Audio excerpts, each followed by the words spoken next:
Donc moi, je m'appelle Morgane Moret. On m'a demandé de venir vous parler hier après-midi et ce matin pour aborder ensemble en fait les problématiques juridiques que vous pouvez rencontrer dans le cadre de votre exercice ou même auquel il faut vous préparer quand vous êtes étudiant. Donc n'hésitez pas à m'interrompre, à me poser des questions. Dans le programme du congrès, on m'a demandé de faire un petit focus, mais si vous avez d'autres sujets que vous préférez aborder, n'hésitez pas. L'idée, c'était de vous faire un petit point ce matin sur les contrats, vos droits, les responsabilités qui sont liées, et puis de faire un petit rappel sur ce que c'est qu'un exercice de la profession qui est conforme, qui est pas conforme. Quand vous constatez qu'il y a des exercices qui sont pas conformes, quels sont vos moyens d'action, et puis vous mettre un peu en alerte sur les contrôles et les inspections auxquelles vous pouvez faire face en tant qu'audioprothésiste. Déjà, on s'en rend pas forcément systématiquement compte, mais en fait, un contrat, c'est très facile de le former. Il suffit d'avoir une offre ferme et une acceptation, que ce soit écrit ou que ce soit oral. Donc, peu importe la forme. Donc, en fait, on n'a pas besoin d'un document Word ou PDF avec marqué contrat de prestation de service ou contrat de travail pour que ça caractérise un contrat, juridiquement en tout cas. La seule différence entre l'oral et l'écrit, c'est que bien évidemment, ça va être plus facile de prouver qu'on est en relation contractuelle avec quelqu'un quand on a un document qui est écrit. Donc attention dans les verbatims que vous utilisez dans vos courriels, parce que potentiellement, ça peut déjà vous engager.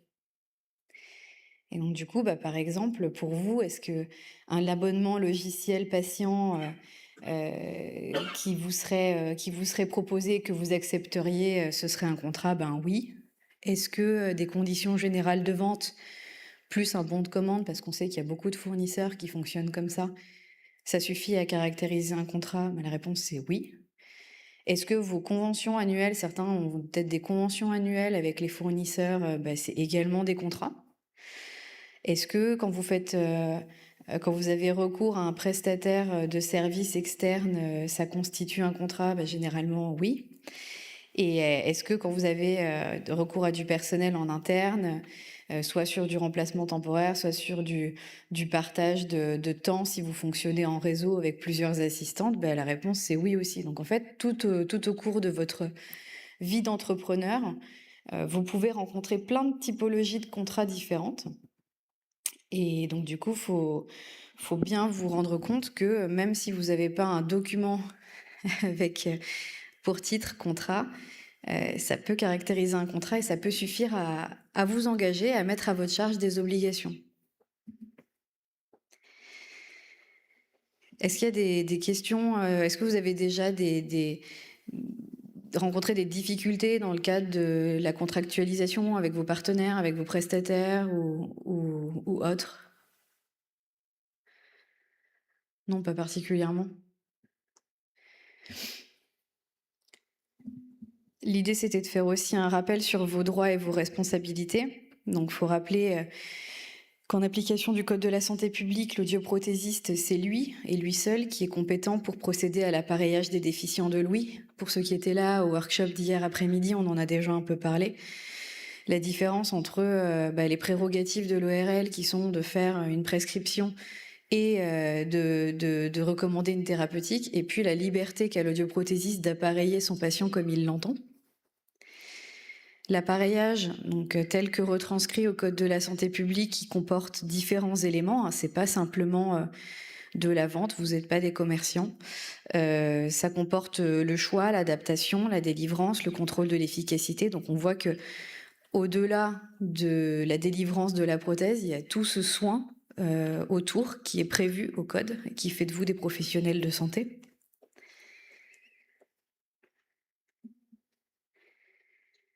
Vous pouvez, certains d'entre vous, exercer, mais avec de l'aide. Donc c'est le recours à des techniciens ou à des assistantes. Dans les textes du Code de la santé publique, il n'y a rien qui organise une délégation à ces professions. Donc vous êtes systématiquement responsable des actes qu'ils opèrent sous votre contrôle.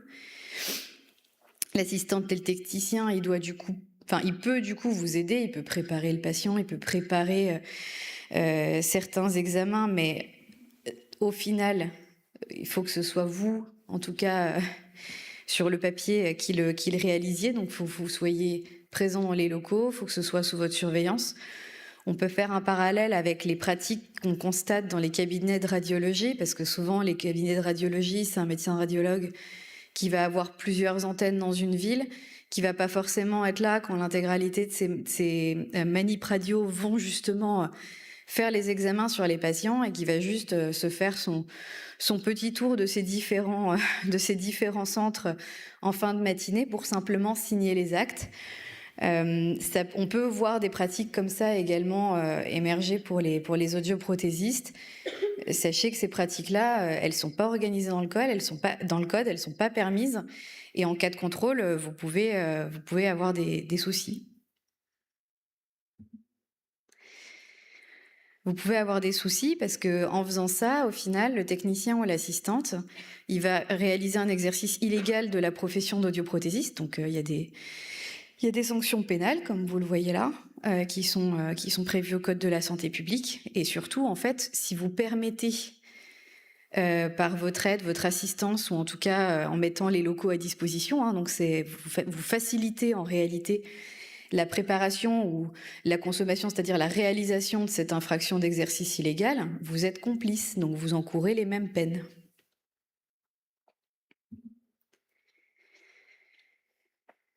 Quand on est une personne physique, on encourt des peines complémentaires à l'année d'emprisonnement et les 15 000 € d'amende, alors sachant que c'est par acte, hein, donc c'est cumulatif, patient par patient.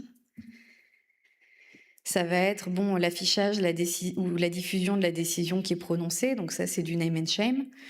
Il va y avoir potentiellement la confiscation de la chose, donc là ça devient plus compliqué parce que si on commence à vous confisquer les moyens que vous avez pour justement réaliser votre appareillage et exercer, c'est plus compliqué. Puis ça peut aller très loin parce que ça peut aller jusqu'à l'interdiction d'exercer, la fermeture de l'établissement. Donc là c'est vraiment sur des pratiques organisées, systématiques, limite processées. Que c'est de l'abattage en chaîne et que c'est du systématique. Donc c'est vraiment des cas qui sont très très rares, mais il faut quand même garder en tête que c'est une sanction qui peut être prise en fonction de ce qui va se passer comme actualité à un moment donné, en fonction de la façon dont a été médiatisée ou pas cette pratique. On peut décider de faire un exemple et donc du coup on peut aller jusqu'à décider de la fermeture de votre établissement. C'est très lié aux médias et c'est très politique comme positionnement, mais ça peut arriver. Les personnes morales, donc les personnes morales, c'est les entreprises, peuvent être déclarées également responsables. Là, l'amende, elle est multipliée par 5, donc c'est 15 000 € x 5. Et les peines complémentaires, c'est à peu près la même chose, la fermeture, la confiscation de la chose, etc., etc. Vous pouvez aussi, l'assistante qui appareillerait un patient, elle peut aussi être mise en cause pour une usurpation de titre selon la façon dont elle se présente, c'est-à-dire si le patient lui dit oui, du coup c'est vous le professionnel qui doit m'appareiller, et qu'elle se fait passer officiellement ou officieusement, ou en tout cas dans son discours c'est pas clair pour le patient, pour un audioprothésiste diplômé. Là, on est donc typiquement dans l'usage sans droit, parce qu'on n'en possède pas la qualité, d'audioprothésiste, donc d'un diplôme, certificat ou autre titre nécessaire pour exercer la profession. Et là encore, on est sur une possibilité de complicité pour vous.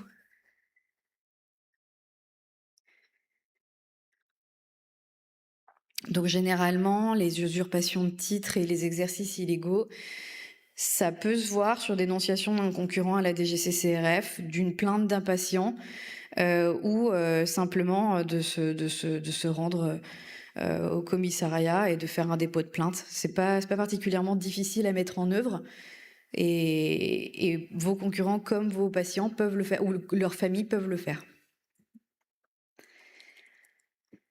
Ça peut aussi, si l'assistante réalise à votre place des actes caractériser une violation du secret professionnel parce que autant les élèves, donc quand vous avez des stagiaires, eux, c'est prévu qu'ils aient accès à certaines informations parce qu'ils doivent apprendre leur métier, il n'y a pas vraiment de difficulté. Mais l'assistante ou le technicien n'a pas forcément le besoin pour vous assister d'avoir accès à des informations de santé.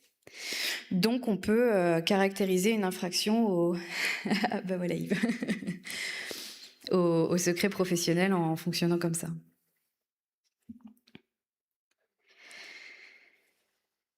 Une autre obligation que vous avez, donc aux côtés d'organiser en fait votre profession avec le cas échéant un personnel, mais de manière structurée et à ne pas caractériser un exercice illégal, c'est l'obligation d'avoir un local adapté. Donc comme vous le savez, c'est un local qui est réservé, qui est aménagé. Donc les conditions, elles sont fixées par décret. C'est une liste à la Prévert. Donc je vous ai mis les références. Vous pourrez aller regarder. L'idée, c'est que les ventes itinérantes ou de démonstration ou de démarchage, peu importe, sont complètement interdites. L'audioprothésiste est également limité dans le sens où il peut être inscrit que dans un seul département. Donc, il ne peut pas non plus avoir son van et puis faire le tour de la France pour appareiller des gens. C'est plus compliqué que ça. Le local, il doit comprendre plusieurs choses, donc une cabine insonorisée, on en a parlé hier, enfin pas moi, mais Yves, on a parlé un petit peu hier. Une salle qui permet de réaliser les mesures, une salle d'attente, un laboratoire isolé, etc., etc. Donc ça, c'est des dispositions du Code de la santé publique, donc on est obligé, en fait, quand on exerce, d'avoir tout ça. On est obligé d'avoir le matériel qui est listé là, que vous connaissez très bien.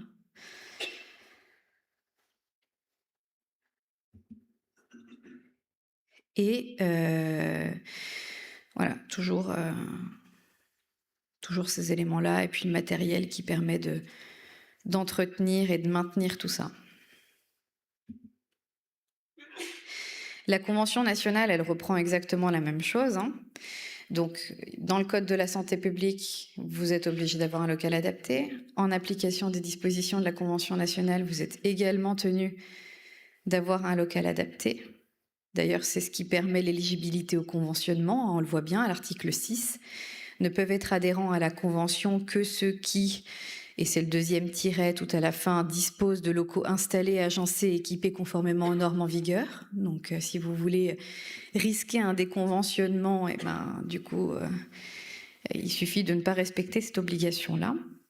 Et puis, on a des dispositions, article 13 et article 14, vraiment ancrées sur les locaux, que je vous invite à lire.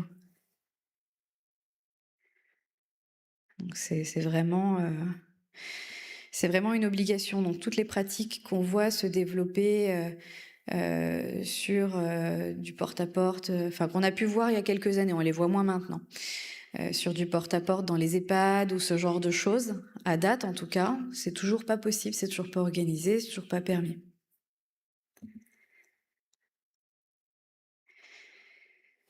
La vente par internet, c'est pareil en fait, à l'exception des piles, on peut pas vendre des appareils auditifs par le biais d'internet.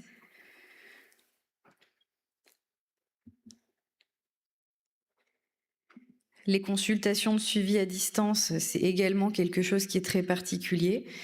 Elles ne peuvent pas se substituer aux consultations de suivi qui sont prévues dans la nomenclature et qui requièrent un présentiel pour pouvoir justement prendre la main littéralement et manipuler ou régler la prothèse sur le patient.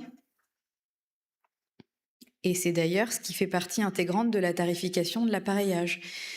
Donc si vous alléguez d'avoir réalisé à distance un réglage d'appareil, par exemple, vous avez facturé un acte sans le réaliser d'un point de vue juridique, et donc on peut vous en demander une partie de restitution, soit en totalité, soit de manière partielle, en cas de contrôle, par exemple, de la CPAM. Ça peut être un des motifs invoqués. Là, je vous ai juste remis la définition du télésoin pour mémoire. Donc, c'est la pratique des soins à distance en utilisant des technologies de l'information et de la communication par Internet. Le but, c'est de mettre en rapport un patient avec un ou plusieurs pharmaciens, parce qu'on voit beaucoup émerger des partenariats avec les pharmacies ou des auxiliaires médicaux, hein, de manière plus générale. Voilà, le texte vise les auxiliaires médicaux. Ce qui vous inclut également, parce que vous êtes listé parmi ces auxiliaires médicaux, les audioprothésistes, et les activités de télésoins. Donc, elles sont définies par arrêté et elles comportent... on a toute une précision sur le cadre et comment tout ça doit fonctionner.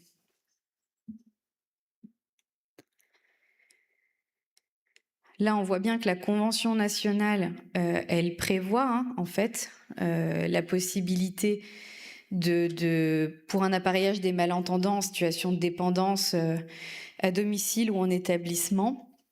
Mais même si elle soutient les expérimentations, il faut que ce soit des expérimentations qui soient initiées par les pouvoirs publics. Donc, c'est pas chacun dans son coin décide de mettre en place quelque chose à distance.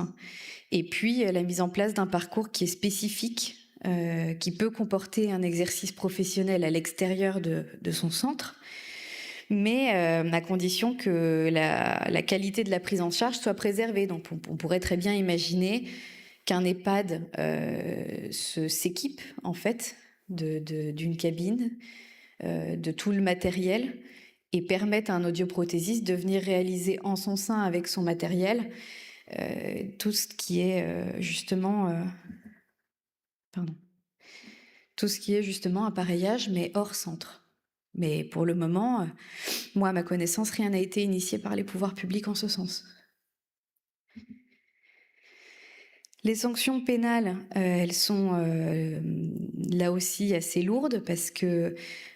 assez lourdes. C'est une contravention de 5e classe, donc c'est pas non plus énorme. Le problème, c'est que c'est patient par patient, donc en fait, c'est cumulatif. Donc si vous allez dans un EHPAD et que vous vous permettez de faire des examens ou d'appareiller, même ne serait-ce que...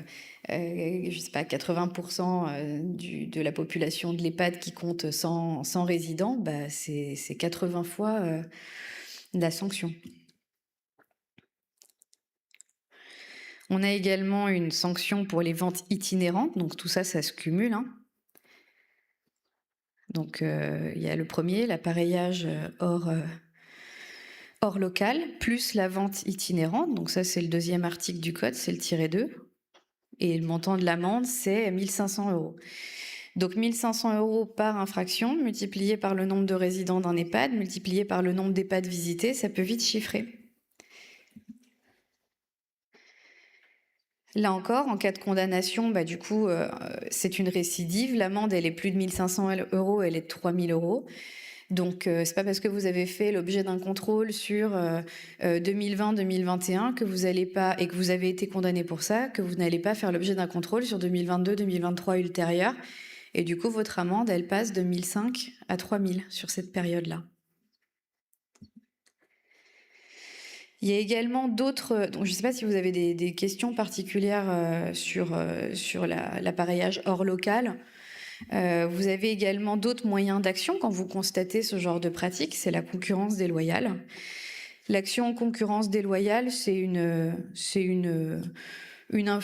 pas une infraction pénale, c'est au civil. Donc quand vous avez un concurrent, par exemple, dans votre ville, qui ne respecte pas la réglementation, qui appareille des patients et qui du coup gagne entre guillemets des parts de marché, c'est-à-dire augmente le nombre de sa patientèle parce qu'il ne respecte pas, lui, les règles auxquelles vous soustreignez. À ce moment-là, vous pouvez utiliser ce fondement juridique pour justement essayer de mettre un terme à ces pratiques. Donc vous pouvez lui faire une lettre d'information, lui rappeler la réglementation. Donc soit à votre concurrent, soit au directeur de l'EHPAD, hein, parce que souvent c'est quand même des partenariats qui nécessitent, pour arriver sur le site de l'EHPAD, évidemment, l'accord du directeur de l'EHPAD qui n'est pas forcément au courant de la réglementation de l'audioprothésiste spécifiquement, ou au service juridique de l'EHPAD. Donc, vous pouvez leur faire juste une lettre d'information, un rappel à la loi en disant: «Attention, ce que le partenariat que vous avez organisé, c'est pas quelque chose de légal. Notre profession nous interdit de nous rendre dans les locaux pour appareiller les patients. Ça peut s'apparenter à du démarchage».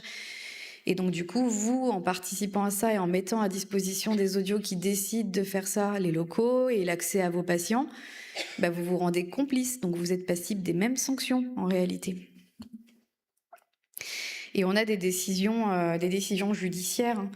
Alors, on a un contentieux pénal d'il y a quelques années. Enfin, vous avez tous vu passer dans la presse spécialisée ce qui s'est passé pour Move Audio, où là, du coup, on avait différents motifs pour poursuivre la société. Donc, on avait une escroquerie au préjudice de l'assurance maladie. Donc, on a une réclamation d'indu.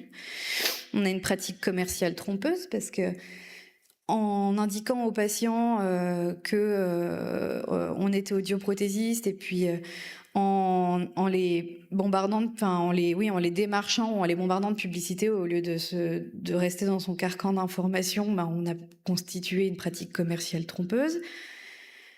En posant des diagnostics, bah, on a exercé illégalement la profession de médecin et puis en appareillant sans lettres, on a exercé illégalement la profession d'audioprothésiste.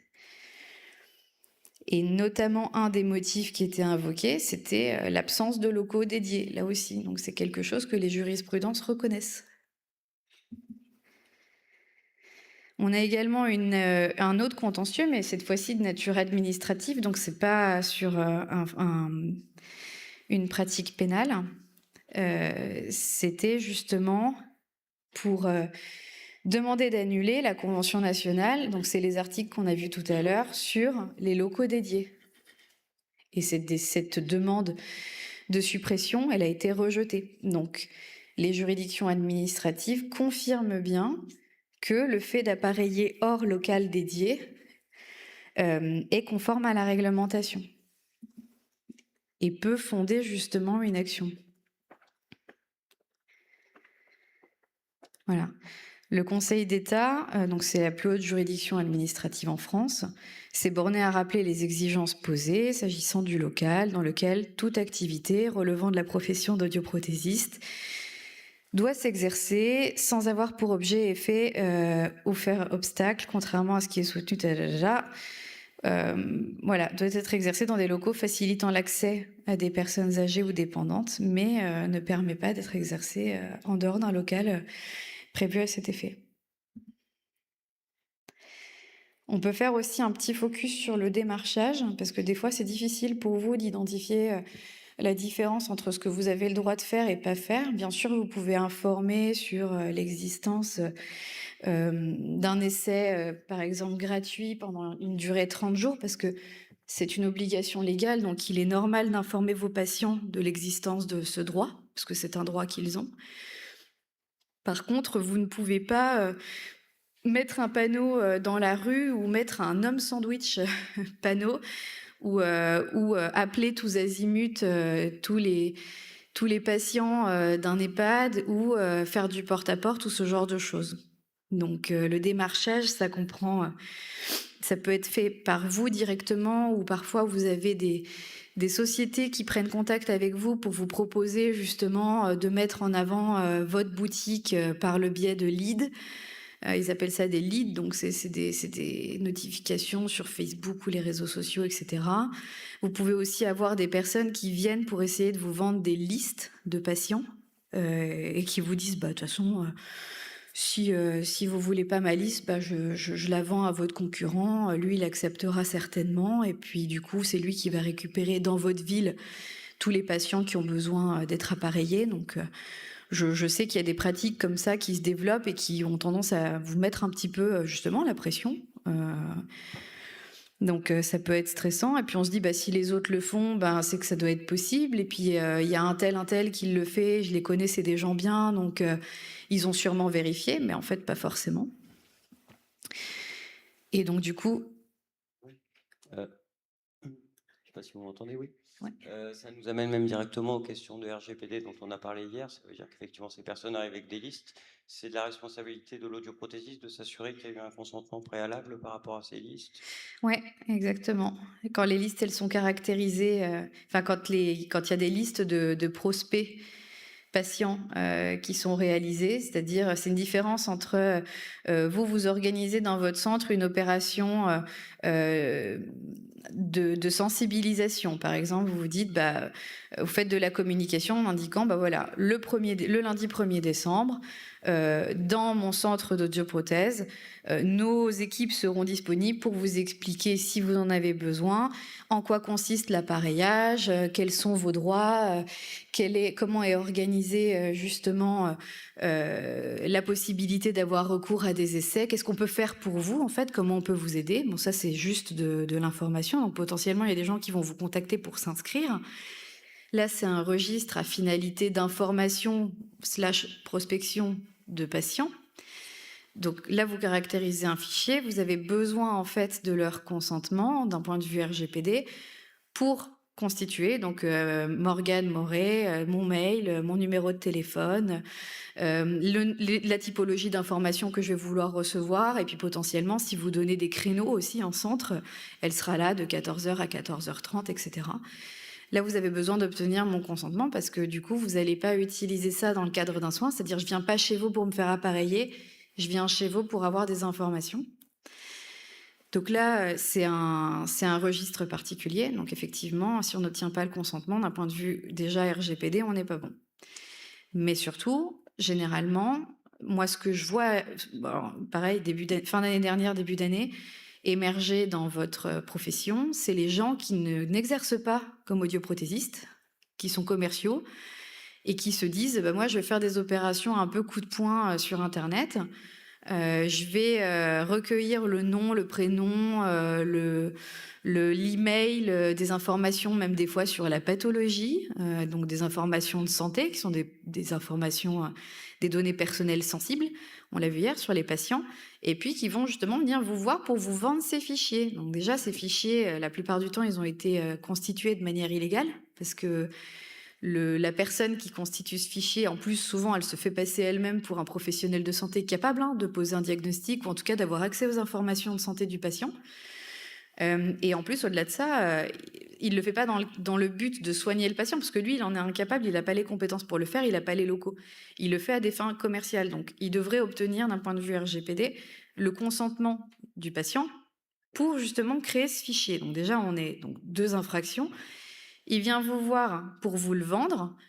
Souvent, il a fait ça dans le cadre d'une opération coup de poing où il est allé un peu les chercher, soit dans la rue, soit en toquant à leur porte, soit en les appelant, soit voilà. Donc là, on caractérise du démarchage. Donc c'est une 3e infraction, et vous vous retrouvez avec des fichiers finalement qui ont été constitués sur la base de 3 infractions. Donc c'est vraiment le combo perdant, je dirais, pour vous. Donc il faut vraiment se méfier de ça. Ça va être donc qui c'est qui peut faire du démarchage. Donc ça peut être des enseignes, mais pas forcément des enseignes d'audio. Des enseignes qui se constituent mais qui sont pas des audios, des commerciaux. D'autres professionnels de santé aussi peuvent être utilisés comme rabatteurs. Il y a parfois des partenariats avec les pharmacies ou avec les centres d'optique. Les personnes qui sont donc non qualifiées et étrangères à l'exercice de la profession de santé. Il peut y avoir aussi des audios qui décident de le faire, les actions de démarchage. Mais les dispositions du code sur les audios sont très très faibles. Enfin, il doit y avoir même pas une 20aine d'articles. Donc je pense que vous avez dû à un moment ou à un autre dans votre carrière en les lire ou en prendre connaissance ou en parler avec des collègues sans forcément savoir que ça correspondait à l'article L machin chose du code, mais vous savez quand même à peu près ce que vous avez le droit de faire. De quoi on parle? On parle de fichiers de prospects, de patients. Ça peut être sur Internet, par courriel, au domicile, par le biais des pharmacies avec des partenariats. Comment on les attire? En général, on leur propose un bilan gratuit, on leur propose une action de dépistage, on leur propose de venir les voir à domicile parce que c'est plus simple pour eux, etc. Et puis, soit on fait un adressage qui est varié, soit on fait un adressage qui est ciblé. Dans tous les cas, on a de la revente de fichiers, souvent quand c'est des tiers qui vous contactent. Et puis, bien évidemment, le but pour ces tiers, c'est quoi? C'est d'obtenir une partie de ce que vous facturez sur l'appareillage d'un patient. Donc, il y en a qui vont quand même jusqu'à réclamer 25% de ce qui est encaissé sur un appareillage patient. Je sais pas s'il y a des... Je crois qu'il y a des questions. 30, ouais, Ça peut voilà, monter au-delà, 30%, oui, bon. Donc on vous a déjà contacté pour vous vendre des fichiers? Ouais.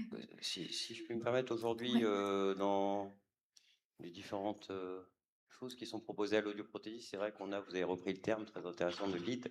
Donc il y a les générateurs de leads qui sont là pour essayer de booster votre activité. Je dirais pourquoi pas si c'est dans un cadre légal, après tout.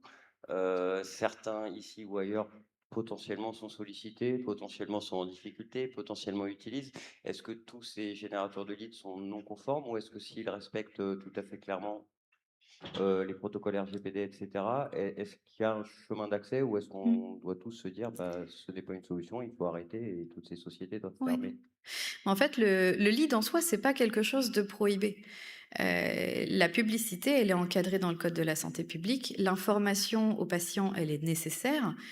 Mais encore une fois, il faut respecter les règles. C'est-à-dire que moi, j'ai du mal à un petit peu, mais c'est pas mon métier, mais j'ai du mal à visualiser comment un lead peut permettre de se différencier des autres audioprothésistes tout en restant, entre guillemets, conforme. C'est-à-dire, si je vous dis, la loi prévoit un essai gratuit pendant 30 jours, venez chez moi spécifiquement, je vous le réalise, je peux vous le réaliser.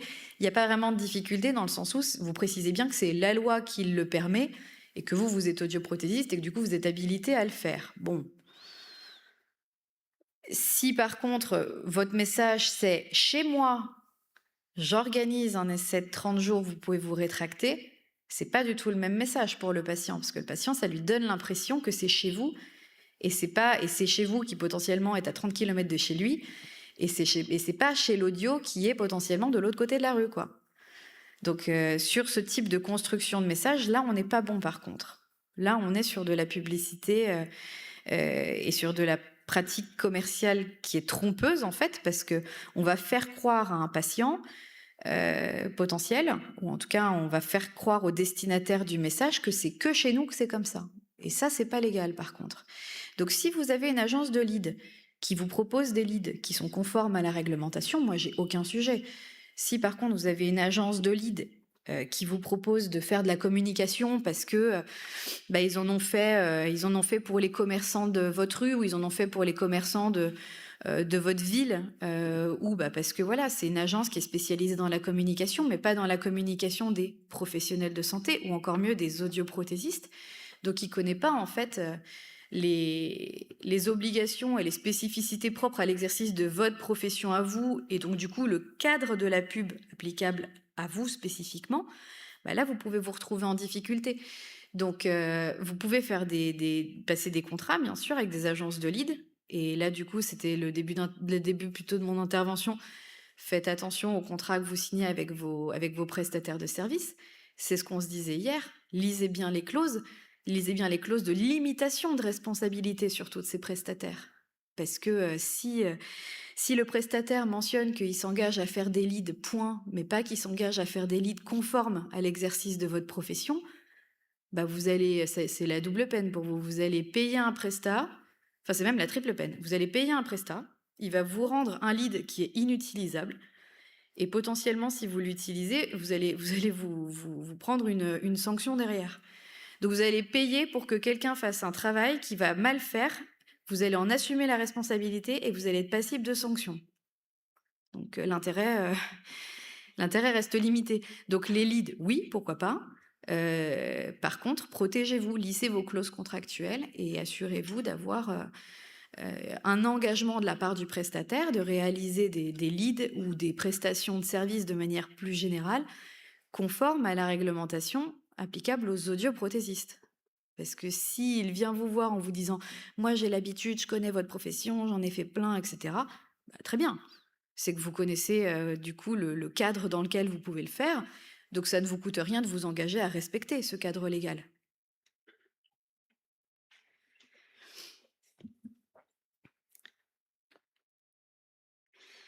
Voilà, donc les ventes par démarchage, elles sont prohibées dans le code de la santé publique. Pour autant, on va pas venir définir ce que c'est que le démarchage. Bah non, ça c'est très typique droit français, c'est-à-dire on va interdire, par principe, on va interdire quelque chose et ensuite on va attendre de venir pouvoir préciser par des exemples, mais non exhaustifs parce que, et heureusement d'ailleurs, parce que si on avait donné une définition du démarchage, il y a 30 ans dans le code, internet n'existait pas, en tout cas, voilà, les leads, tous les moyens de communication, réseaux sociaux et cetera qu'on voit aujourd'hui n'existaient pas et ce serait pas, enfin, il aurait fallu modifier le code plein de fois, c'est pas forcément quelque chose de nécessaire. On donne un principe général et ensuite on vient l'illustrer par des exemples, de jurisprudence ou même simplement de bon sens. On sait très bien que la sollicitation dans la rue, la sollicitation par phishing, par mail et cetera, ça caractérise du démarchage. Que ce soit, d'ailleurs, au coup par coup, donc tous les opérateurs qui formalisent des listings de patients ou au fil du temps, c'est-à-dire un contrat avec un prestat de service qui vous les donne, les contacts patients, mais au fil de l'eau. Dans les 2 cas, ça caractérise du démarchage. J'ai une Oui, petite question. Le site internet de l'audioprothésiste, est-ce que c'est un outil de démarchage? non. Si le site internet contient un outil de dépistage, ce qui peut être le cas pour effectivement essayer de donner une information aux patients, est-ce qu'on a passé les bornes ou est-ce qu'on est encore dans un cadre légal? Ça dépend de comment c'est formulé. Si on est sur si on est sur de la sensibilisation, on est dans le cadre légal parce que c'est de l'information et c'est aider le patient. Donner au patient, c'est un peu les mêmes principes si vous voulez, c'est grossier comme exemple, mais des campagnes sur le cancer du sein, d'apprendre à faire une palpation soi-même à la maison plutôt que d'aller, faire des mammographies et cetera. Bah, si vous donnez à un patient les clés pour que lui-même puisse se sensibiliser au fait que, ah bah ouais, peut-être que là quand même il entend pas bien et c'est peut-être bien d'aller voir un professionnel de santé. Pas vous spécifiquement, mais d'aller voir un professionnel de santé, ORL, audioprothésiste, qui va pouvoir l'aider à bah justement pas terminer dans un isolement parce que parfois la surdité elle est progressive ou autre. Bah non, là on est complètement dans de l'information et on n'a aucun sujet. D'accord, parce que l'audiomètre est un dispositif médical, on en a parlé hier. Les systèmes de dépistage, bah, il y a quand même un petit flou, c'est-à-dire qu'on voit des dépistages à gauche et à droite de diverses façons, et on peut potentiellement donner une information qui n'est pas tout à fait juste au patient, qui peut du coup l'inciter à s'appareiller alors qu'on n'est pas sur une base médicale. Donc c'est vrai que ça interroge quand même un petit peu sur Oui. l'ensemble. En fait, le moyen le plus simple, c'est de se dire, OK, quelles sont les données enfin, vous êtes tenu en tant que professionnel de santé de donner des soins conformes aux données acquises de la science. Si vous ne le faites pas, vous pouvez engager votre responsabilité. Que disent les données acquises de la science? Dans le cadre d'un dépistage, bah, si vous décidez de mettre en avant, une typologie de surdité, si vous vous contentez de reprendre, je sais pas, des recommandations de la HAS ou en tout cas quelle est la pratique de la place pour l'audioprothésiste qui est reconnue, que tout le monde fait, de manière unanime et que vous contentez de l'exposer, là vous êtes bon. Si vous commencez à partir dans des schémas alternatifs, et cetera. Là, non, c'est une publication scientifique dans une revue spécialisée pour discuter avec ses pairs de l'opportunité de cette technique ou autre. Enfin, vous voyez, c'est pas du tout la même approche, c'est pas du tout la même chose, en fait. Merci. Je sais pas s'il y avait, J'ai une question qui est venue tout à l'heure sur le sujet précédent par rapport à la vente en itinérance. On a le sentiment qu'il y a pas beaucoup de condamnations. Est-ce qu'il y a beaucoup de condamnations? On voit des camions, on se pose Il y a des beaucoup questions. d'indus. Il y a beaucoup d'indus CPAM, et c'est pas forcément des décisions, du coup, qui sont médiatisées. Moi, j'ai pas mal de alors sur des périodes pas actuelles, mais des périodes antérieures, des contrôles qui ont été réalisés sur des périodes antérieures, des demandes en restitution de l'indu par les CPAM justement, suite à des ventes considérées comme étant du démarchage et ça, du coup, vous vous faites convoquer par la sécu, ils vous ressortent, madame X, monsieur Z et cetera que vous avez appareillé, à la suite soit d'une opération à coup de poing, soit en tout cas d'une action que eux considèrent comme étant du démarchage et il vous demande restitution de ces sommes. Donc, quand c'est comme ça, vous pouvez faire un recours CRA et puis bon, qui donne pas forcément quelque chose, mais ensuite c'est recours contentieux devant une juridiction classique, quoi. J'ajouterais la rétroactivité sur 3 ans, si je comprends bien? C'est sûr, je sais plus si c'est 3 ans ou si c'est 5 ans, j'ai plus en tête. Mais 3 ans, c'est déjà pas mal. ouais, ouais, non, mais je sais plus de mémoire si c'est 3 ans ou si c'est 5 ans. Pas plus de 5 ans en tout cas, mais ouais. Ouais, il me semblait que c'était 5 ans. Mais voilà. Donc, dans les textes, comme on n'a pas de précision que c'est une vente qui doit être opérée par un audioprothésiste et pas un tiers qui est sanctionnable, et que le démarchage, il doit être ou que le démarchage, il doit être opéré par l'audioprothésiste lui-même et pas un tiers qui est sanctionnable, bah, en fait, les deux sont passibles de sanction. C'est ce que permet en fait une formulation très large des textes. Plus on va être précis, plus on va essayer de contourner, plus on est large, plus on va avoir des situations qui sont englobantes.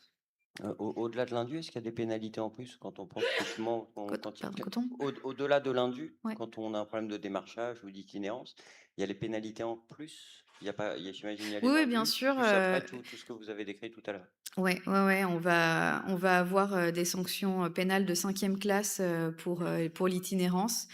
Pour le démarchage aussi, on va avoir des moyens d'action sur de la concurrence déloyale au civil.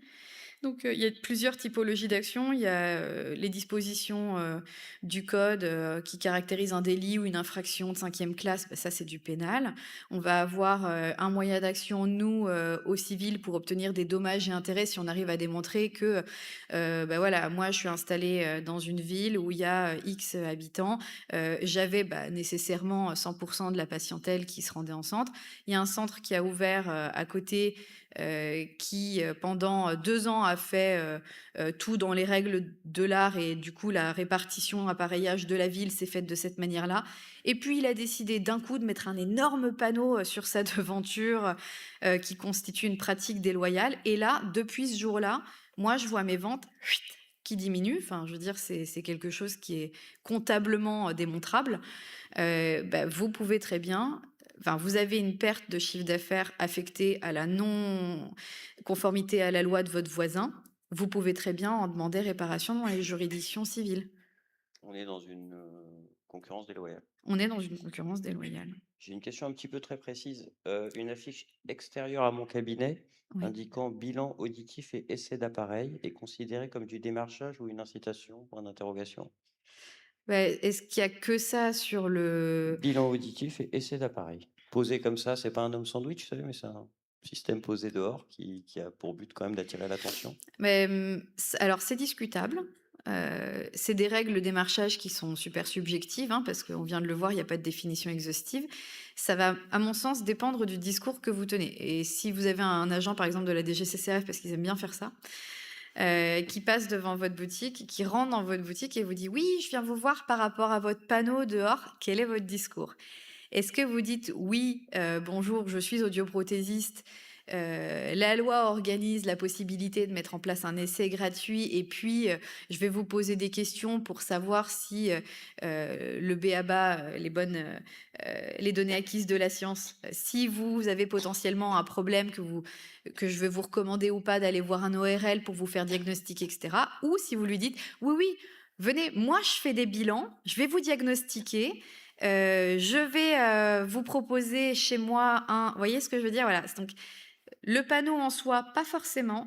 L'attitude de l'audio ou de son assistante, hein, d'ailleurs, ou de son personnel au sein du local et le discours qui est tenu derrière, c'est ça qui va permettre à l'agent de contrôle de basculer d'un côté ou de l'autre.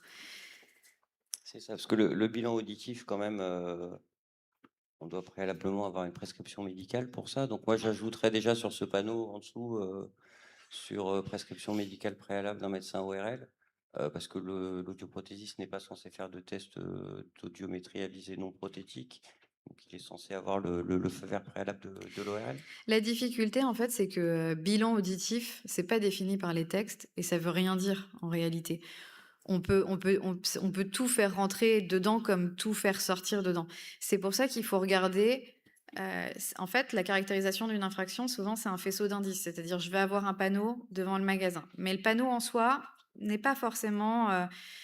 Voilà, s'il n'y a pas le ici, et ensuite bilan, machin, nanana, ok, est-ce que je vais juste obtenir de l'information en tant que patient potentiel et déficient de l'ouïe potentiel, ou est-ce qu'on va me démarcher activement, ou comment ça va se passer derrière? Donc, je rentre. Si j'ai quelqu'un qui me saute dessus et qui me vend des trucs qu'il n'a pas le droit de faire, bon bah voilà, clairement le panneau, c'est le premier pas vers la caractérisation de l'infraction. Si le panneau, c'est effectivement, bah oui, on a mis ce panneau parce qu'on veut sensibiliser les gens se rendent pas forcément compte que en fait, la surdité, ça peut venir progressivement, et cetera, que c'est juste de l'explication et de l'aide, en fait, de l'information patient. Là, on n'est pas en fait dans de la caractérisation d'infraction, donc il n'y aura pas de difficulté. Donc j'ai un beau panneau dehors, quelqu'un rentre, je lui explique ce qu'est une aide auditive, je l'oriente vers un médecin ORL, j'ai pas de problème. Non. Non, parce qu'en plus, une fois qu'il sera allé voir l'ORL, rien ne dit qu'il reviendra chez vous. Enfin, vous essayez pas, vous mettez pas en place des moyens détournés ou... Et j'ai une réponse à la question que je vous ai posée tout à l'heure. On a le droit de faire un bilan auditif en tant que dépistage, donc ça répond, comme vous l'avez dit, le bilan auditif, ça veut un peu tout et rien Ouais, dire. ça veut un peu tout et rien dire en Et donc fait. on arrive à passer des choses par ces biais finalement de communication.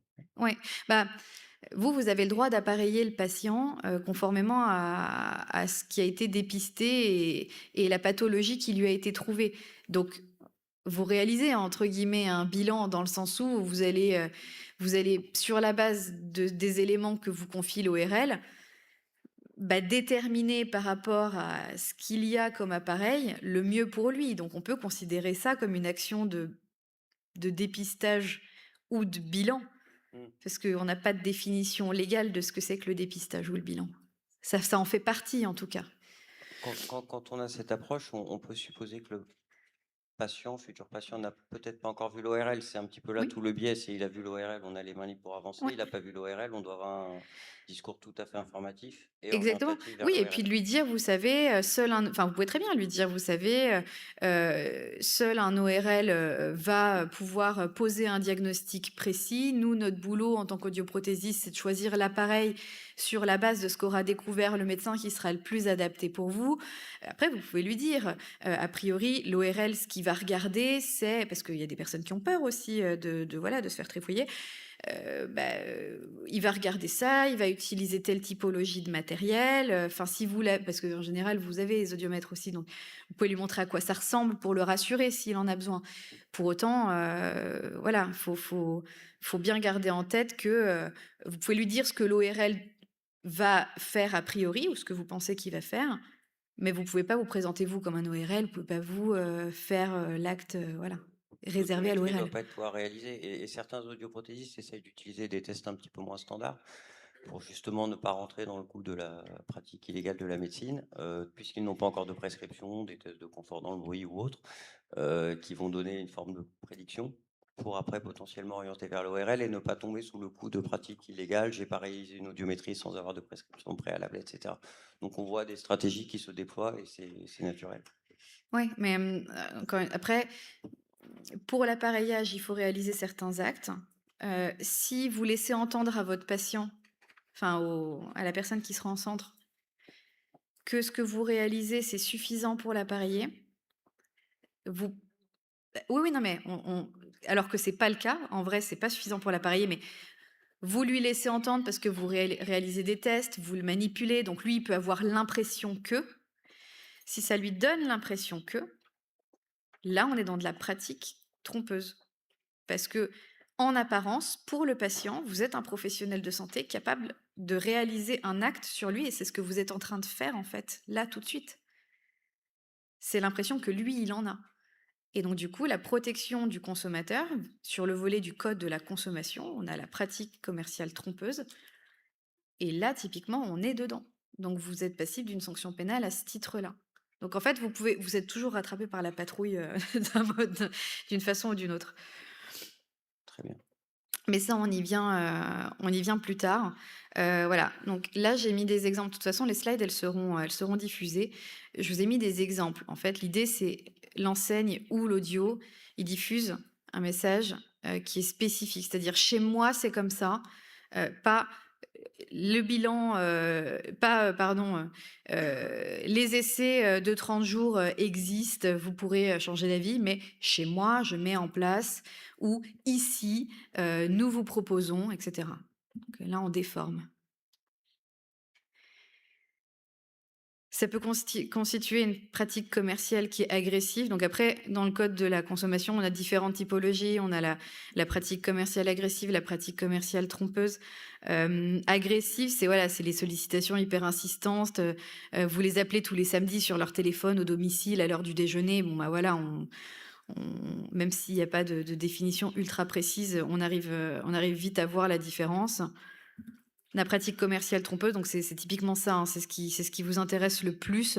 Ça va être lorsqu'elle repose sur des allégations, des indications ou des présentations fausses ou de nature à induire en erreur sur plusieurs choses. Ça peut être sur les caractéristiques essentielles du service. Donc ça va être par exemple l'identité du professionnel qui est en train de lui réaliser l'acte. Si c'est un rabatteur, par exemple, une société qui veut justement constituer ces fichiers pour ensuite les revendre aux audioprothésistes, bah, s'il recueille des informations de santé, comment il se présente pour avoir accès à ces informations de santé? Parce que moi, demain, je reçois une personne qui se présente à mon domicile, qui toque à ma porte, qui me dit, bon, bah voilà, vous entendez mal en ce moment, vous n'avez pas remarqué qu'il y a comme un brouhaha quand vous êtes en famille, etc. Bah oui, bah du coup, et il note toutes ces informations. Ah oui, donc du coup, ça survient quand?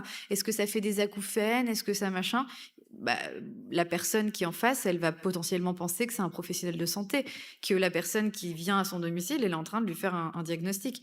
Donc là, on est typiquement sur une information de nature à induire en erreur sur l'identité du professionnel en question. Donc là, on est sur le premier bullet point.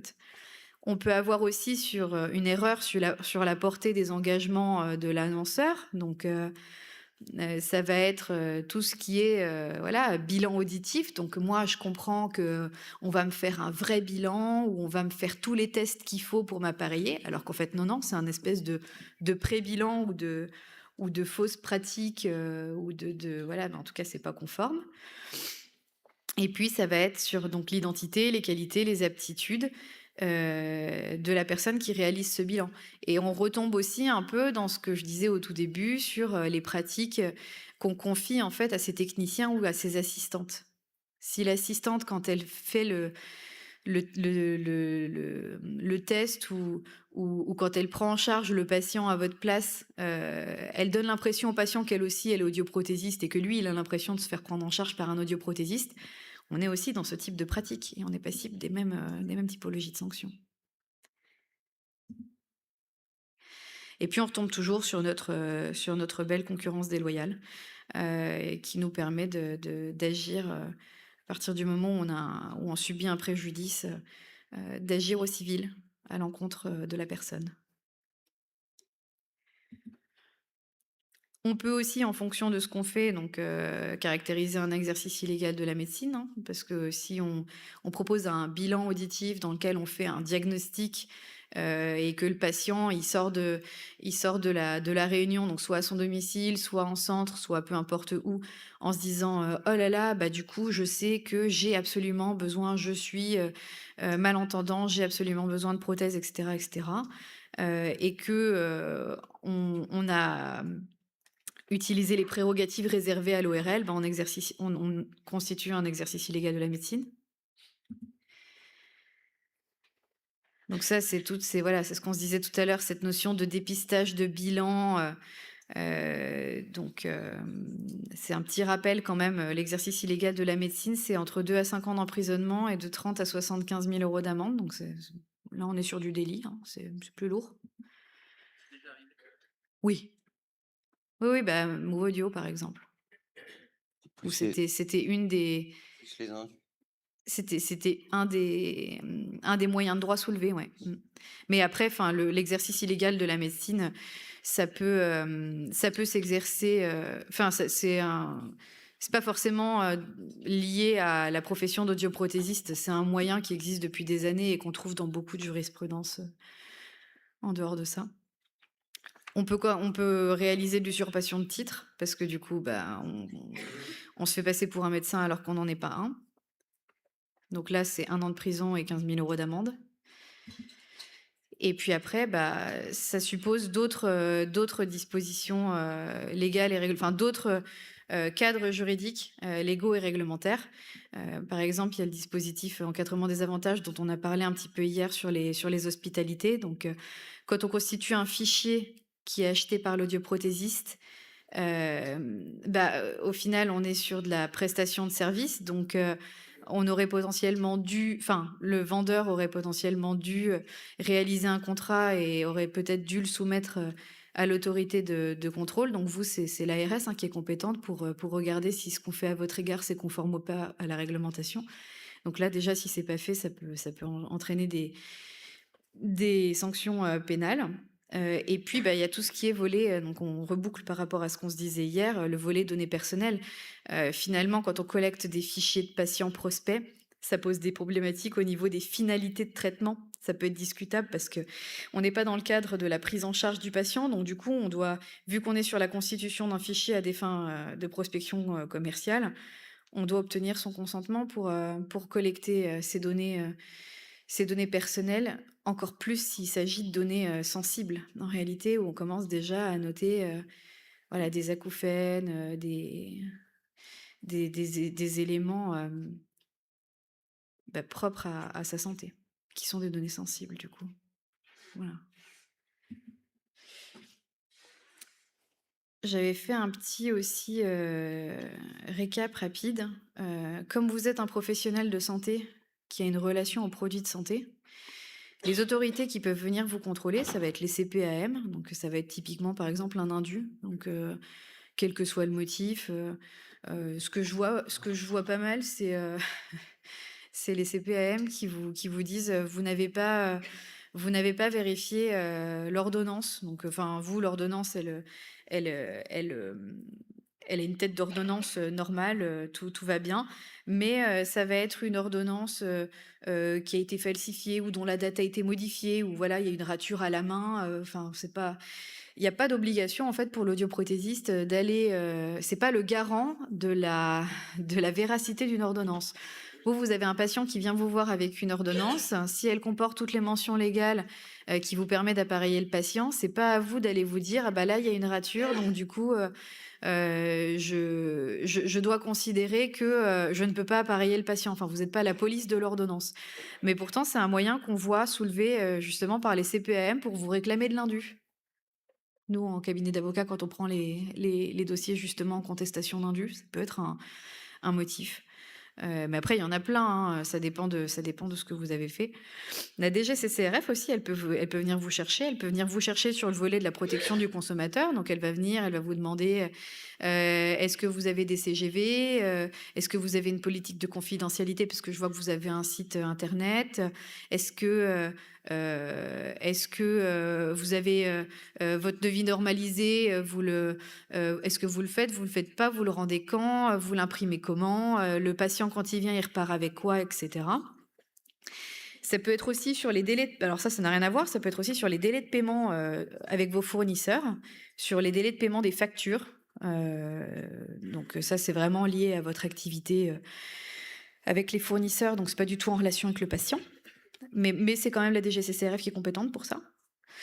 Et puis sur de la requalification produit, si vous allez plus loin en fait que ce que le fournisseur allègue. Donc je pense aux cosmétiques qui pourraient être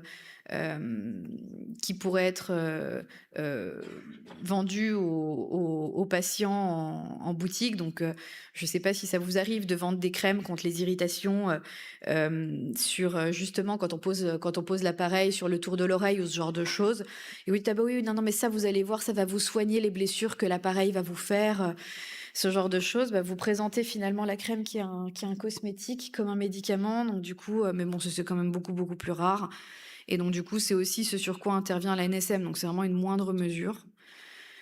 Et comme vous êtes à la tête d'une entreprise, hein, un centre, c'est une société. Souvent, en général, quand vous exercez, en tout cas pas en salarié, vous avez tous les contrôles CNIL sur les dispositions RGPD qu'on a vues hier. Vous avez aussi des contrôles URSSAF, donc l'administration fiscale qui peut venir vous contrôler. Vous avez aussi l'inspection du travail si vous avez des salariés. Donc ça, c'est la vie lambda d'une entreprise. Donc vous êtes quand même assujetti à la visite de pas mal d'autorités de contrôle. Voilà. Ouais, ça fait assez peur.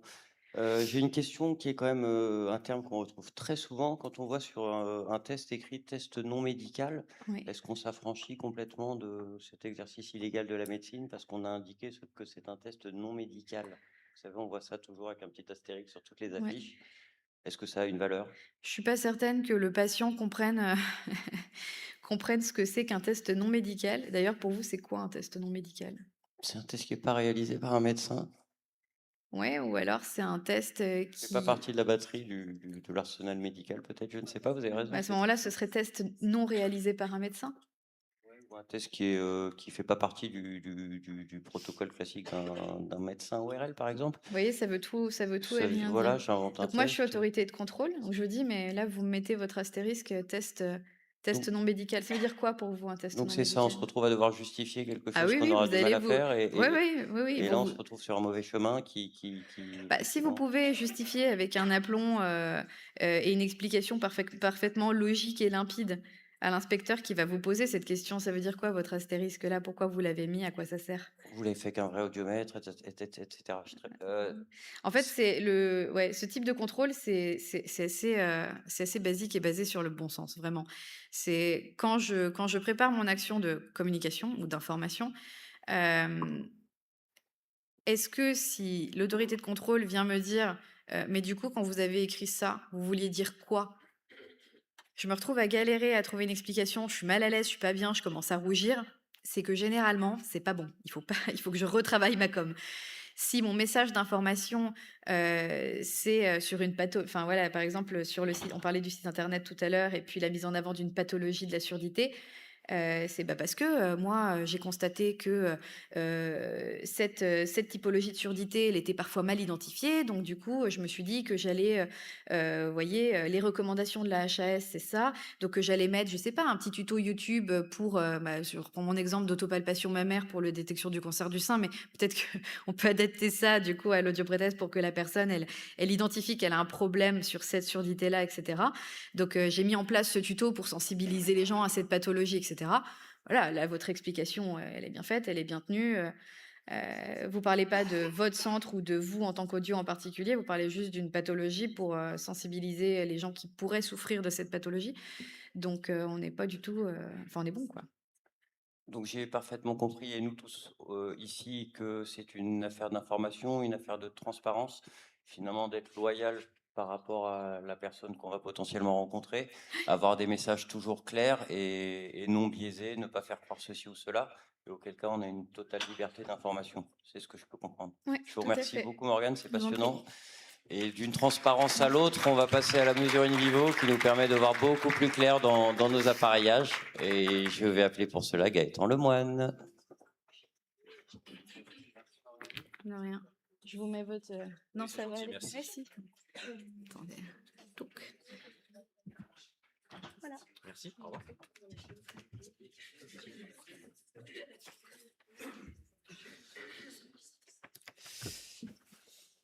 Je te laisse démarrer sur le thème. Donc la mesure in vivo, un outil toujours d'actualité en 2025. Tu as raison, je crois que c'est des systèmes qui datent d'une quarantaine d'années, mais qui nous sont finalement de plus en plus indispensables.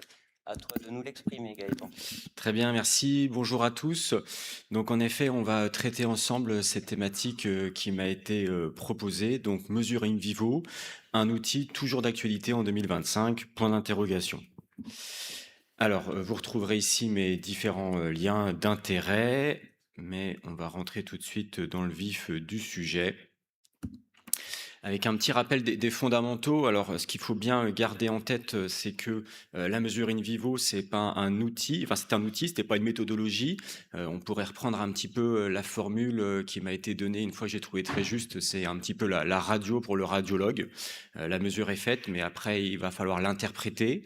Elle permet de mesurer objectivement l'énergie acoustique délivrée en fond de conduit et elle nécessite d'être utilisée conjointement à une méthode d'appareillage, que ce soit NAL ou DSL, pour définir des cibles d'amplification à importer au tympan. J'ai pas voulu aller forcément beaucoup plus loin dans ce rappel des fondamentaux, je pense pas que c'était le but de cette présentation. Lorsque j'ai préparé cette présentation, coup de chance pour moi, Audiologie Demain venait juste de publier les résultats d'un petit sondage. Et avait été posée la question suivante aux audioprothésistes: à quelle fréquence utilisez-vous la mesure in vivo avec vos patients? Ils avaient eu quasiment 400 réponses. Et donc, on voit qu'on a un peu plus de 38% qui l'utilisent de manière systématique, souvent 17%, jamais 25%, et parfois 18,7%. Et aux audioprothésistes qui n'utilisent pas la mesure in vivo de manière systématique, a été posée la question suivante. Pour quelles raisons n'utilisez-vous pas la mesure in vivo de manière systématique? Je ne vois pas l'intérêt, par manque de temps, par manque de formation, l'appareil est trop cher. Donc ça va être un petit peu notre fil conducteur de cette présentation. On va regarder ces différents points ensemble pour répondre à notre question. Alors, premier point, c'est sur la notion de « je ne vois pas l'intérêt ». Alors, on va regarder déjà ce que nous dit les arrêtés par rapport à ça. Là, le dernier arrêté du moins.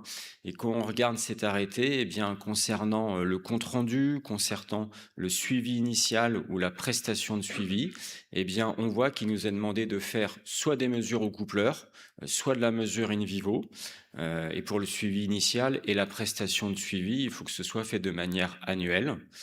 Donc voilà, si on ne fait pas de la mesure in vivo, il faut qu'on fasse de la mesure au coupleur et inversement.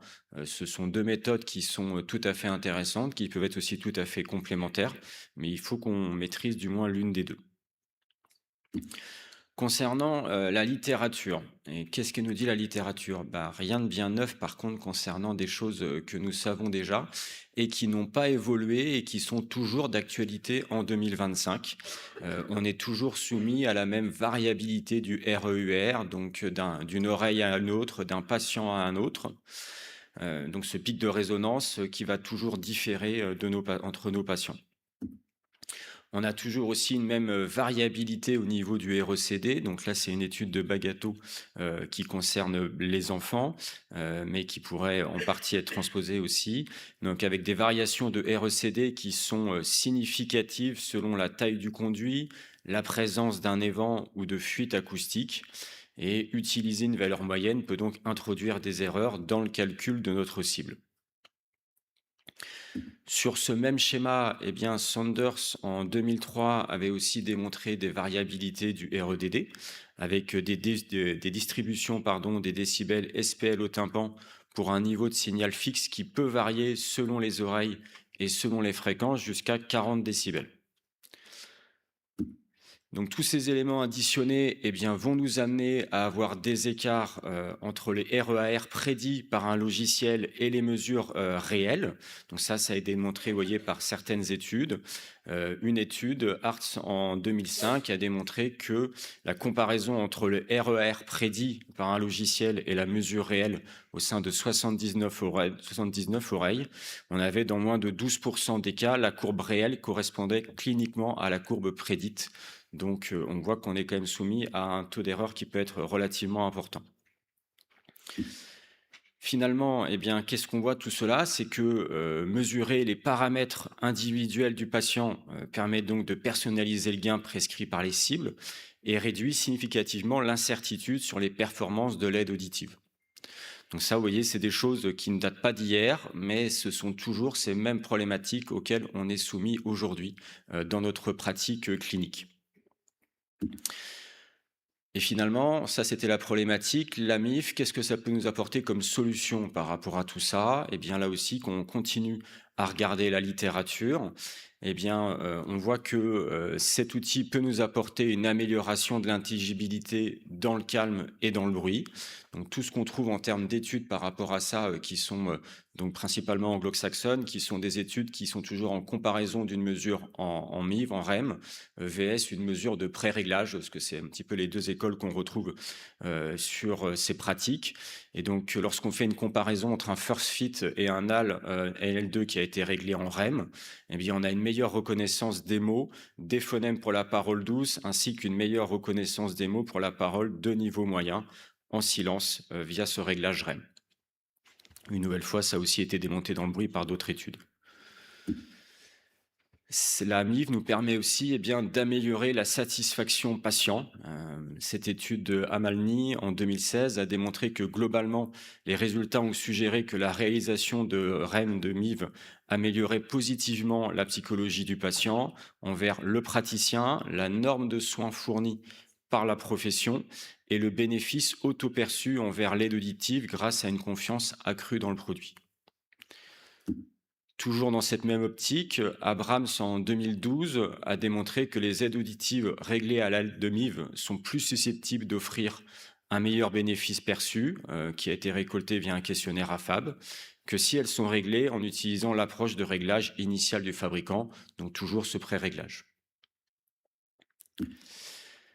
Et enfin, Kochkin, en 2011, a démontré que l'utilisation de la MIV pouvait amener à diminuer notre nombre de visites avec notre patient, avec une moyenne de 2 visites par an en moins pour chaque patient. Donc, si vous rapportez ça à l'ensemble de votre patientèle, vous pouvez faire le calcul du temps potentiellement gagné pour vous, puisque c'est toujours le grand sujet en audioprothèse, c'est comment gagner du temps sans dégrader notre qualité de prise en charge, sans comment toujours prendre en charge de manière qualitative notre patient. Alors du coup, si on revient à cette présentation, je ne vois pas l'intérêt. J'espère que ce rapide état des lieux de la bibliographie vous permet justement d'éveiller votre intérêt sur cette thématique pour les personnes qui seraient dans ce cas de figure et vous amener à vous pencher sur l'utilisation de la mesure in vivo.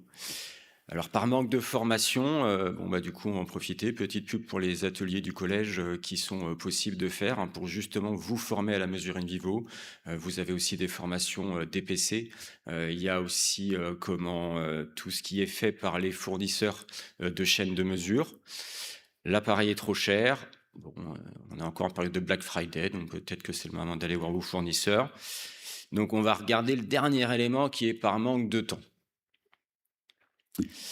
Alors, du coup, sur cette notion de ce qui est nouveau en 2025, alors quelque chose qui n'est pas nouveau, c'est les mesures de REDD. C'est quelque chose qui existe depuis déjà un certain temps, mais on a maintenant des outils qui peuvent nous permettre de faire des mesures plus rapides, plus fluides, puisque comme on l'a vu, ces mesures de REDD, elles sont nécessaires. Donc, vous voyez là, avec alors un outil qui est à disposition à l'heure actuelle sur le marché, on va faire notre mesure en décibels HL de manière conventionnelle, au casque ou aux inserts, même si c'est aux inserts qu'elle est le plus facile, cette mesure de RETD. Et après, on va demander à cet outil d'aller faire la transcription HL-SPL.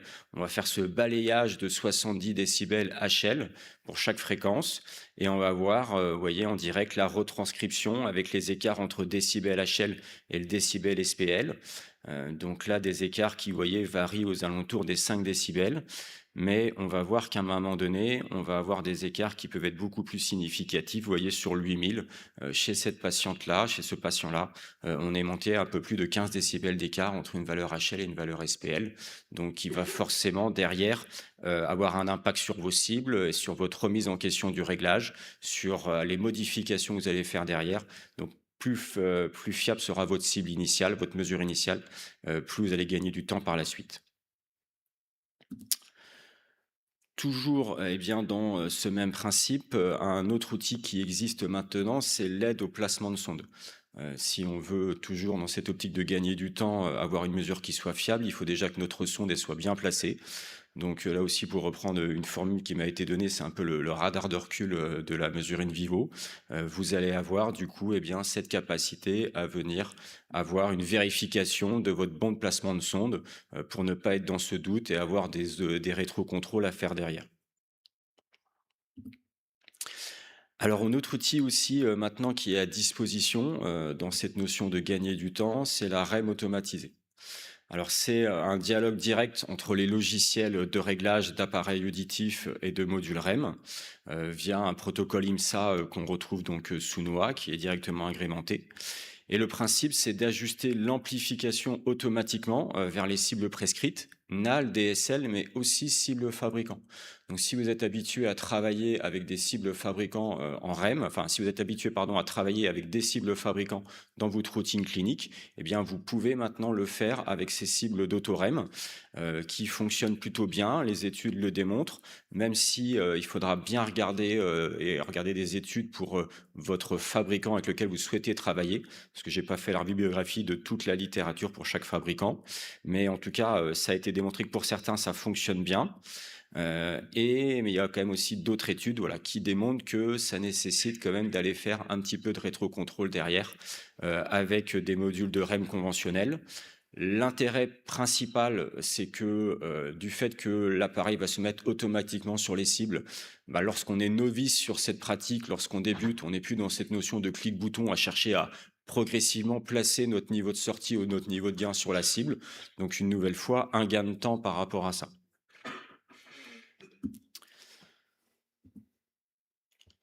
Alors, autre chose qui est aussi intéressant, qui a été démontré par Christian Brocard dernièrement, c'est la mesure de l'effet d'occlusion. Alors, on connaît tous la notion que l'efficacité du traitement de signal et de la directivité va être dépendant du choix du couplage.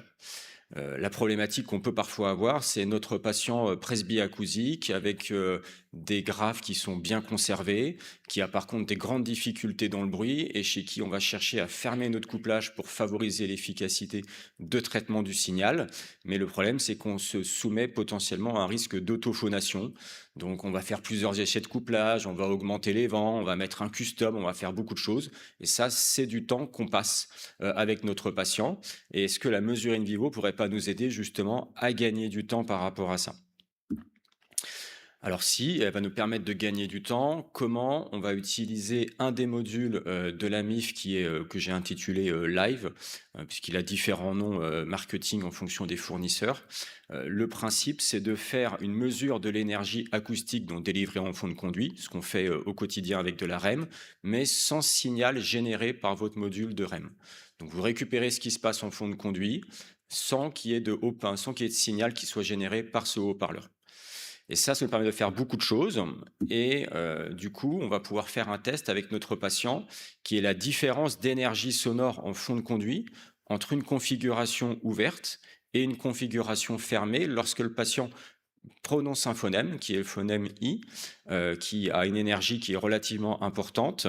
Et on va être en mesure, comme cela, de parfaire cette différence à avoir l'effet d'occlusion. Donc, vous voyez, on place notre sonde dans le conduit auditif de notre patient. On lui demande de prononcer ce phonème. Ensuite, on va fermer son conduit auditif. Donc là, Christian Brocard a utilisé la prise d'empreinte qu'il avait réalisée au deuxième coude. On redemande au patient de reprononcer de nouveau ce même phonème.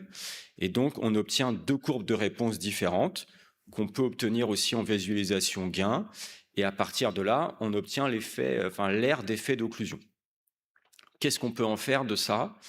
Eh bien, il a démontré que lorsqu'on a une aire d'occlusion qui est inférieure à 10 décibels, eh bien, on se soumet très peu à cet effet de risque d'effet d'occlusion et donc d'autophonation. Donc, ça veut dire que dès le premier rendez-vous, j'ai fait ma prise d'empreinte, je suis capable de me dire ce patient-là, je peux lui mettre un couplage occlusif. S'il est entre 10 et 20 décibels, voilà, c'est un petit peu le ventre mou. Donc là, il va falloir avoir une attention particulière. Donc c'est peut-être des patients chez qui un couplage occlusif peut être bien toléré, comme il faudra peut-être le modifier par rapport à ça. Et à l'inverse, si vous avez une aire d'effet d'occlusion qui est supérieure à 20 décibels, eh bien ce patient-là a un très faible pourcentage de chances de tolérer un couplage occlusif. Donc là, il faudrait peut-être même travailler sur de l'ouvert alors qu'on était plutôt pas forcément enclin à en mettre chez ce patient. Donc vous voyez, là on a un outil qui nous permet dès le premier rendez-vous d'avoir des informations sur notre couplage et donc d'aller chercher à gagner du temps par la suite. Alors, pour continuer à illustrer les intérêts de la mesure in vivo et toujours sur cette notion de gain de temps, on va regarder ensemble deux cas cliniques. Donc, un premier cas clinique qui est un homme donc, de 63 ans, retraité, qui décrit des difficultés d'intelligibilité en environnement calme, qui doit majorer le volume de la télévision, mais sa plainte principale chez ce patient, c'est son acouphène. Un acouphène qui est latéralisé à gauche, de type sifflement, constant en fréquence, d'intensité variable, et qui est majoré à la fatigue et au stress. Donc c'est un acouphène qui altère sa concentration, la lecture, endormissement et réendormissement difficile. On a une EVA de gène à 5,2, un THI à 44, donc qui relève d'un impact moyen. Et en termes d'acouphénométrie, on a un acouphène à 3 kHz et 9 décibels SL, donc 9 décibels au-dessus de son seuil. Voici donc sa perte audiométrique à ce patient, donc voilà une perte unilatérale, légère, mais qui est fortement marquée dans les hautes fréquences. On a un VRB qui est dégradé.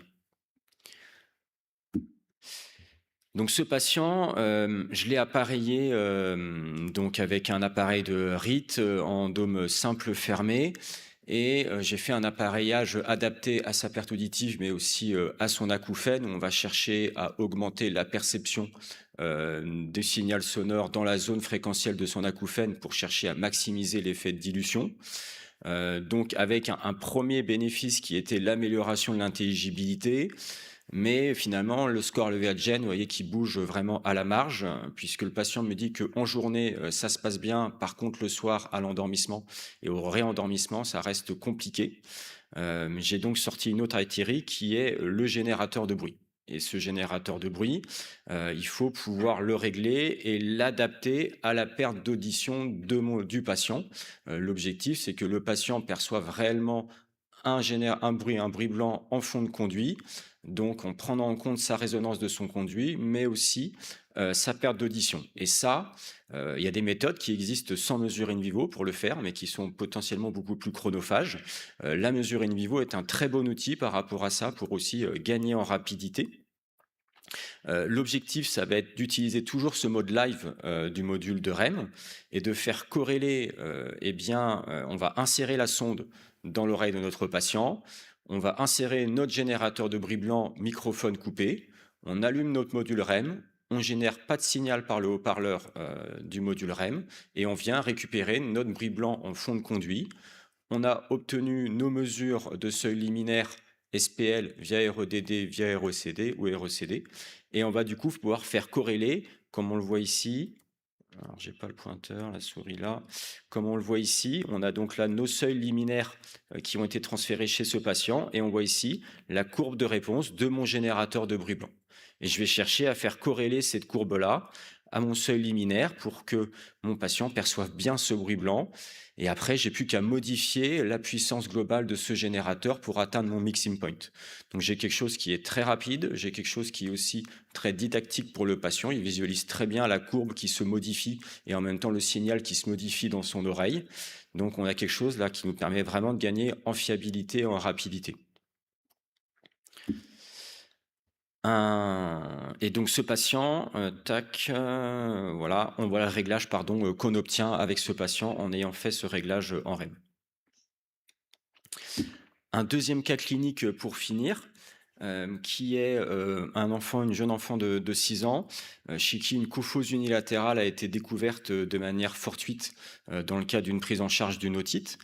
L'entourage, elle est très bien entourée, cette petite avait quand même déjà certains doutes. C'était leur premier enfant, donc ils n'avaient pas forcément bien tous les éléments. Ils avaient quand même noté des difficultés dans le bruit. Ils avaient noté que leur enfant quand même devait majorer le volume de la télévision. Pour l'enfant chez qui on a suspecté une perte congénitale, pour elle tout allait bien forcément. Elle n'avait pas notion de ce qui lui manquait. Voici les courbes d'audiométrie qui ont été faites chez cet enfant, donc avec vraiment une cophose au niveau de l'oreille droite.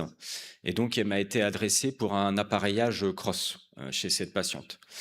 Et la difficulté d'un système cross, eh bien, c'est de réussir à créer, de compenser cet effet d'ombre de la tête. Donc, c'est-à-dire réussir à apporter la bonne énergie sur l'appareil récepteur qui va permettre de compenser cet effet d'ombre de la tête sans avoir une surstimulation non plus ou une sous-stimulation. Et ça, sans la REM, à mon sens, ça reste quand même assez délicat. Là aussi, la REM peut venir nous aider par rapport à ça.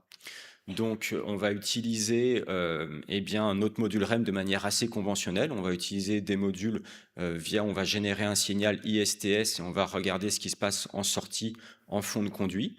Sauf que là, la différence, c'est qu'on va placer notre patient à 90 degrés du haut-parleur. On va venir le placer du côté au début de sa bonne oreille. On va faire une mesure. On va envoyer un signal ISTS à 65 décibels SPL, par exemple. On va récupérer du coup sa REUR, sa réponse en fond de conduit. Et après, on bascule notre patient à 180 degrés. Il a toujours sa sonde REM qui est dans sa meilleure oreille. Et cette fois-ci, on va refaire la mesure en étant bien vigilant à ce que ce soit le microphone de référence de la mauvaise oreille qui soit utilisé. Si on maintient le microphone de référence de la bonne oreille, là, ce sera compensé par le module REM. Donc là, on observe du coup, vous voyez, en ayant fait ces deux mesures, je recherche mon pointeur, il est là, la différence, vous voyez, l'écart entre ces deux mesures qui nous permet de visualiser cet effet d'ombre de la tête. Et il ne nous reste plus après derrière qu'à venir le compenser. On va placer notre système cross, notre patient est toujours dans cette même position. J'ai mon émetteur cross qui est du côté de sa mauvaise oreille, j'ai mon récepteur du côté de la bonne, et vous voyez que je vais ici la courbe rouge, chercher à venir caler ma courbe de sortie, appareil auditif en place, sur la première courbe mesurée, et donc à compenser cet effet d'ombre de la tête. Et donc, vous voyez, le réglage qui me permet d'être obtenu, là aussi, c'est un petit coup à prendre, hein, comme tout outil, mais j'ai une mesure directe et objective pour pouvoir compenser efficacement cet effet-là. En conclusion, parce qu'on m'a demandé de laisser un peu de temps pour les questions, alors oui, à mon sens, l'AMIV est toujours un outil d'actualité, mais qui reste un outil. Les courbes obtenues, elles doivent toujours être interprétées, être analysées. On n'a fait qu'une seule partie du travail lorsqu'on a fait ces mesures de MIV. Elles doivent toujours être mises en lien avec d'autres mesures, le gain tonal, le gain vocal, la clinique, qui doit toujours rester l'élément principal. Notre patient doit bien rester au cœur de cette prise en charge, malgré l'utilisation de ces mesures objectives qui nous sont utiles. Et l'autre élément, je vais enfoncer une porte ouverte, mais voilà, pour essayer de gagner du temps, c'est de la pratique et encore de la pratique. C'est comme moi, vous me donnez un nouvel outil demain, il va falloir que je mette du temps, je vais sortir de ma zone de confort, mais c'est l'étape nécessaire pour que après ça devienne quelque chose de confortable et qui me fasse gagner du temps par la suite, et donc de l'efficacité et de la qualité de prise en charge. Je vous remercie.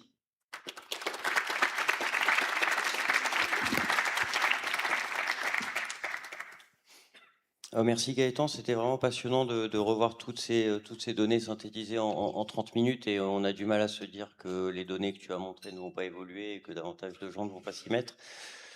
On a une question, alors je ne sais pas si c'est évident, mais c'est vrai qu'une approche pourrait être audiométrie in situ plus système anti-Larsen des aides auditives. Alors je ne sais pas si on est dans le même monde ou pas.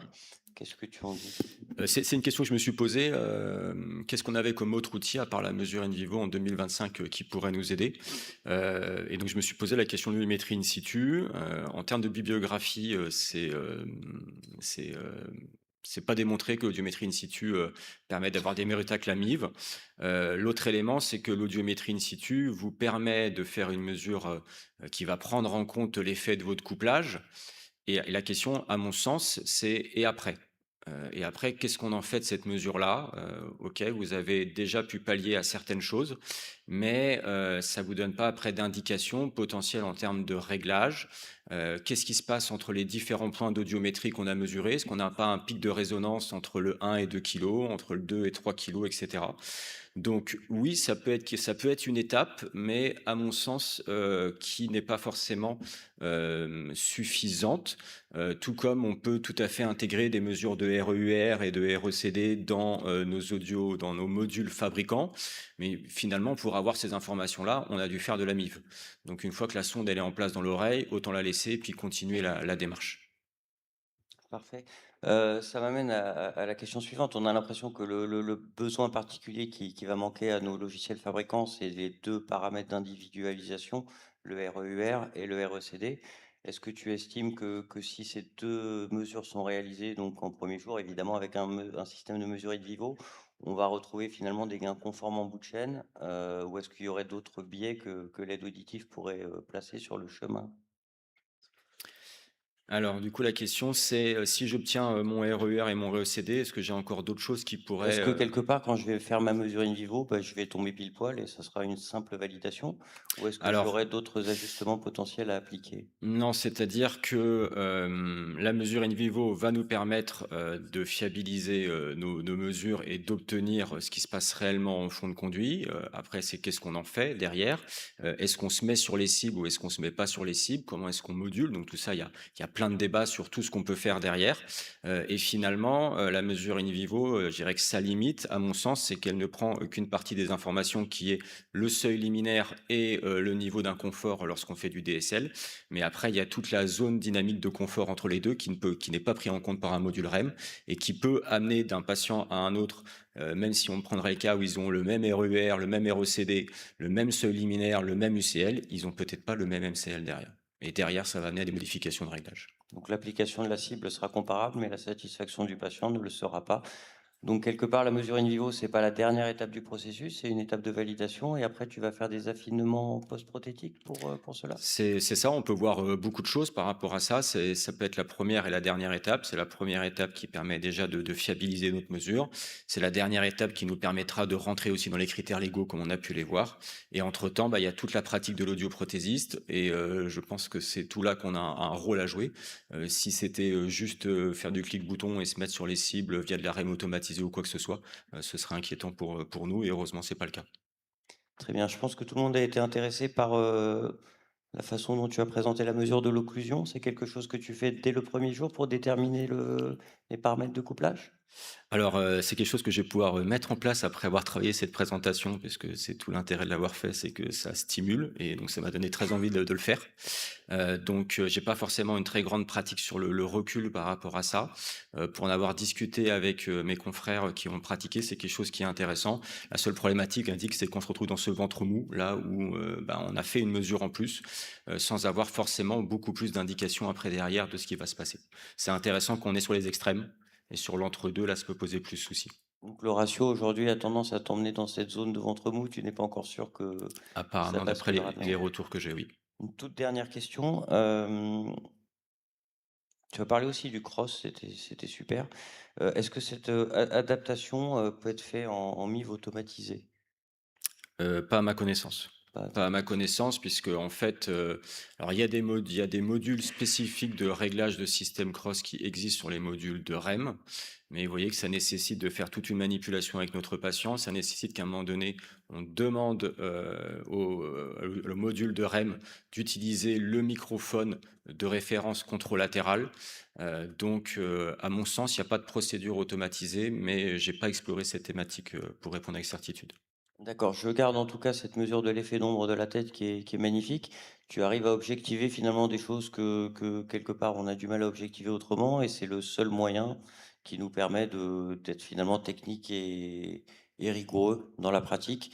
Donc j'ajoute ma brique au discours, mais je crois qu'il y a pas de question. La MIF doit faire partie de la pratique, bien évidemment, hein. C'est un gain de temps, c'est un gain en assurance aussi, parce que quand un patient vous évoque une difficulté, c'est bien d'avoir vos repères aussi à vous et de savoir effectivement bah, que quelque part la courbe in vivo est conforme, que vous avez bien respecté l'ensemble du processus et que donc c'est sans doute des phénomènes d'adaptation qui vont pouvoir se mettre en place. Moi, ça m'a donné ce sentiment de sécurité un petit peu, en tout cas, d'avoir cette pratique rigoureuse Et j'imagine que c'est pareil pour toi. Merci beaucoup Gaëtan, c'est un sujet qui est toujours passionnant et dont vous devrez effectivement en éprouver la pratique au quotidien. Ça devrait être légalement obligatoire à mon sens. Merci, merci Gaëtan. Merci à vous.